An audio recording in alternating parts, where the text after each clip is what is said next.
இந்த group 4 exam படிக்கிறப்ப time waste பண்ணவங்க மட்டும் சொல்றேன். உங்க வீட்ல ஒரு பவுன் நகை காண போச்சுன்னு வச்சுங்க, இல்லனா 20,000 ரூபாய் பணம் காண போச்சு, இல்லனா ஒரு 40,000 ரூபாய் பணம் காண போச்சுன்னு வச்சுங்க.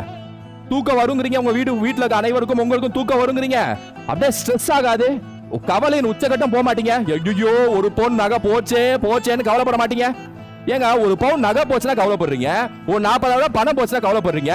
டெய்லி 2 மணி நேரம் டைம் வேஸ்ட் பண்ணிட்டே இருக்கீங்களேங்க, 4 மணி நேரம் டைம் வேஸ்ட் பண்ணிட்டே இருக்கீங்களே, அது கவலைப்படுங்க. 4 மணி நேரம் போச்சே, 2 மணி நேரம் போச்சே, 5 மணி நேரம் விட்டேனே, ஐயோ போச்சே. இந்த 2 மணி நேரத்துல 10 நூலாசிரியர்களை படிச்சிருப்பேனே, இந்த 2 மணி நேரத்துல வந்து பெர்சன்டேஜ் சதவீதம் டாபிக்கே போட்டு பார்த்திருப்பேன், 20 சம் போட்டு பார்த்திருப்பேன். இந்த 2 மணி நேரத்துல ஊழல் ஒழிக்கும் அமைப்புகளா இருக்கக்கூடிய இந்த லோக்காயுதம் படிச்சிருப்பேன்னு புலம்ப வேண்டியதானே. அதை நினைச்சு கவலைப்பட மாட்டீங்க. நகை காண போச்சா கவலைப்படுறீங்க, 40,000 ரூபாய் பணம் காண போச்சா கவலைப்படுறீங்க. ஆனா டைம் வேஸ்ட் பண்ண மட்டும் கவலைப்பட மாட்டீங்களே. மனசுல டைம் வேஸ்ட் பண்றோம்னு சொல்லிட்டு ஒரு குற்ற உணர்ச்சி போஸ்டிங் கிடைக்கும்.